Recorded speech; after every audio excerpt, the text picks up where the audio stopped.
Renungan Harian 26 Desember dari buku This Day in Baptist History 2. Judul asli, Satu Benang Lagi pada Kain. Nats yang diambil Yeremia pasal 45 ayat 1-5. Warisan baptis kita dicirikan oleh para misionaris, gembala dan penginjil yang telah bekerja keras dan berkorban demi Yesus Kristus, dan dengan melakukan hal tersebut telah memberikan pengaruh yang nyata di dunia. Kita telah berusaha untuk menghormati kenangan mereka di halaman-halaman ini, karena para pekerja yang berkorban ini tentu saja layak mendapat kehormatan. Para pahlawan lelaki dan perempuan ini menyediakan balok-balok dasar kesaksian baptis. Namun kenyataannya adalah bahwa banyak hamba Tuhan yang setia dan tidak disebutkan namanya yang menjadi benang yang membentuk keseluruhan kain. Mari kita berfokus pada satu individu yang kurang dikenal di masa lalu yang merupakan karakteristik dari begitu banyak orang. James Harvey Lindsay lahir pada tanggal 5 Mei 1787 di Norfolk, Connecticut. Dia diberkati karena dilahirkan di keluarga baptis yang percaya pada Alkitab, di mana orang tuanya memahami bahwa mereka memiliki mandat untuk mendidik anak-anak mereka dalam pengasuhan dan nasihat Tuhan. Di kemudian hari, JH, demikianlah dia dikenal, menulis, "Sejak masa kanak-kanak, seorang ibu yang saleh sering menasihati saya untuk bertobat, dan seringkali menyatakan perlunya perubahan hati yang mutlak, agar bisa bahagia di akhirat. Namun seperti yang sering terjadi setelah masa keinsafan yang mendalam selama masa remajanya, pada usia 14 tahun pemuda tersebut mengeraskan hatinya terhadap Injil. Penolakannya terhadap terang menyebabkan kegelapan yang lebih besar, dan JH terbiasa menggunakan bahasa yang tidak senonoh. Akan tetapi, pengajaran yang diberikan kepadanya sedemikian rupa sehingga ia tidak dapat lepas dari pemberian pengajaran ilahi yang telah disaturasikan ke dalam pikirannya pada hari-hari sebelumnya. Oleh karena itu, di depan publik dia akan menyerahkan diri pada kata-kata kotor, tetapi secara pribadi, karena takut akan Tuhan, dia akan berseru minta ampun. Betapa anehnya tindakan tersebut. Dia mengumpat di depan umum dan berdoa secara pribadi.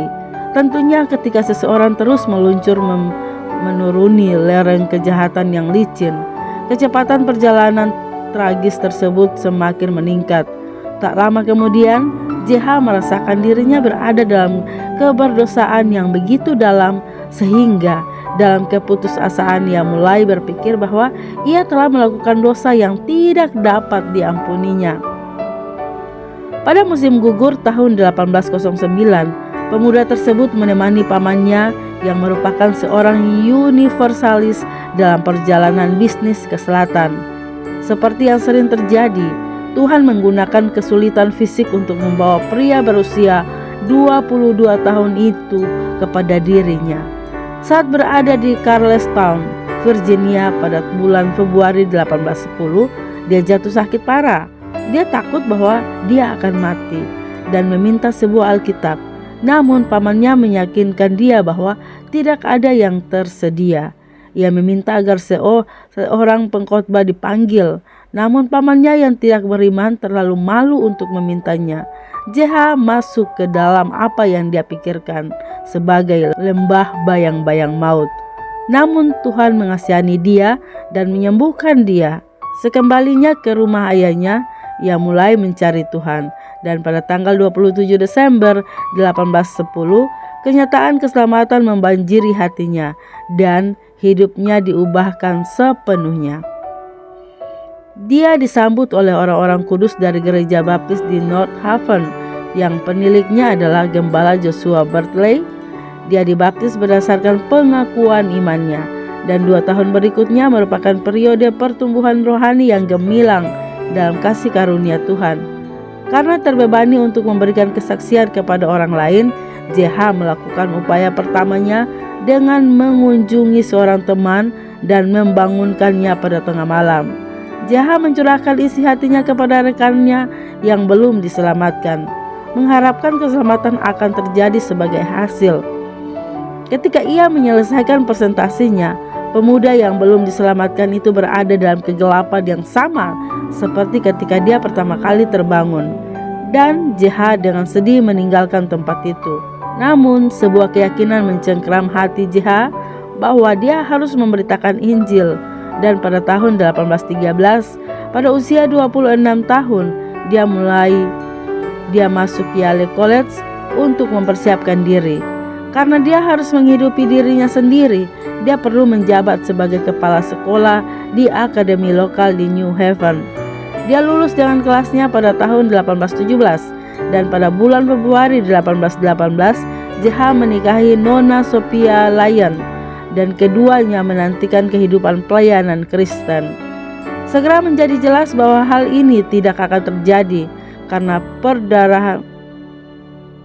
perdarahan paru-paru. JH terpaksa untuk sementara waktu meninggalkan pekerjaan yang di atas segalanya ingin dilakukannya. Meskipun kesehatannya membaik, upaya keras dalam berkhotbah terlalu membebani paru-parunya sehingga JH beralih ke bidang pendidikan. Ia bertugas di akademi sebagai kepala sekolah dan seiring berjalannya waktu kesehatannya cukup membaik sehingga ia dapat mulai mengajar lagi. Dia melayani sebagai penginjil dan hasil pelayanannya menghasilkan pendirian gereja baptis di Milton, Connecticut. Penabisannya diserukan dan pada tahun 1831 JH dipisahkan untuk pelayanan Injil. Dia berhasil melayani gereja baptis di Bridgeport, Connecticut hingga masalah fisiknya terulang kembali pada tahun 1836. Musim panas itu dokternya meminta dia mengupayakan perubahan iklim, tetapi perjalanan ke utara dan ke selatan tidak berhasil. Tunduk pada kehendak Tuhan dan menyadari bahwa dia tidak akan mampu menjalankan pelayanan penggembalaan, Reverend J.H. Lindsley memasuki pelayanan investigasi ilmiah dan menulis dengan sukses besar. Artikel-artikelnya diterbitkan oleh American Journal of Science and Art dan ia terpilih sebagai anggota koresponden dari Yale Natural History Society. Mereka sering kesakitan. Ia tetap menjadi saksi yang efektif akan rahmat Tuhan dan pemenang jiwa hingga akhir hayatnya. Syukurlah, penyakit terakhirnya hanyalah berlangsung singkat. Kematian terjadi pada dini hari tanggal 26 Desember 1843 pada tahun ke-57 hidupnya. Membaca survei singkat ini terlihat jelas bahwa J.H. Lindsley bukanlah seorang bintang. Dia tidak membangun gereja dengan ribuan anggota. Dia tidak pernah berkhotbah kepada khalayak yang jumlahnya sangat banyak. Namun, namanya hanyalah sebuah statistik. Namun ia mewakili sebagian besar pengkhotbah dan jemaat baptis. Melalui pelayanan orang-orang seperti Reverend Lindsley, pekerjaan Tuhan telah berlipat ganda dan dunia telah dipengaruhi oleh Injil. Tuhan tidak pernah memanggil kita untuk menjadi superstar, namun Dia memanggil kita untuk setia. Mari kita memeriksa kehidupan, karunia, dan pemanggilan kita saat ini, dan berusaha menentukan apakah kita memang melakukan apa yang Dia ingin kita lakukan.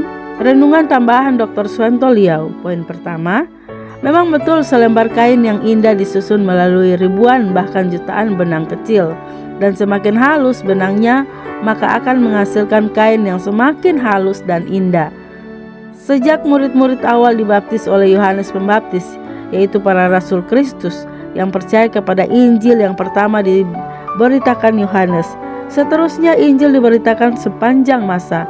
Akhirnya Injil sampai kepada kita dan kita diselamatkan karena jasa pemberitaan Injil murid-murid sebelum kita. Maka selanjutnya adalah tanggung jawab kita untuk meneruskan Injil yang telah menyelamatkan kita agar rantai Injil tidak terputus dan akan terus-menerus menyelamatkan setiap orang yang menerimanya. Poin kedua, James Harvey Lindsley sekalipun dihalang-halangi oleh pamannya untuk diselamatkan, namun akhirnya dia diselamatkan juga. Benar sekali yang Tuhan Yesus janji, bahwa jika seseorang mempunyai maka kepadanya akan ditambahkan sampai berkelimpahan. Tetapi jika seseorang tidak mempunyai, maka apapun yang dimilikinya akan diambil darinya. Ketika seseorang mempunyai keinginan atau kehausan akan kebenaran, maka Tuhan akan menuntunnya sampai ia memiliki hingga berkelimpahan. Oleh sebab itu, cara menginjil yang paling efektif ialah merangsang orang yang diinjili agar ia penasaran. Ketika dia penasaran dan mulai mencari, Tuhan pasti akan menuntunnya sampai ia memperoleh keseluruhan kebenaran. Poin ketiga, dunia ini pasti akan lebih baik, lebih damai, lebih nyaman ditempati jika Injil Yesus Kristus memberitakan lebih luas dan diterima lebih banyak orang. Bahkan sekalipun hanya sebagian kecil jumlah manusia di bumi yang menerima Injil pun sudah mendatangkan kebaikan yang sangat besar. Apalagi jika mayoritas masyarakat diterima. Kita diberitahukan bahwa firman Tuhan yang ditaburkan tidak akan kembali sia-sia. Kita sangat yakin ketika kebenaran dikumandangkan, maka ia akan menarik orang kepada Tuhan. Marilah kita menabur dengan tidak berlelah dan kita berdoa agar Tuhan menumbuhkannya. Demikian renungan hari ini 26 Desember bersama saya Lina Dadi. Tuhan Yesus menyertai dan Maranatha.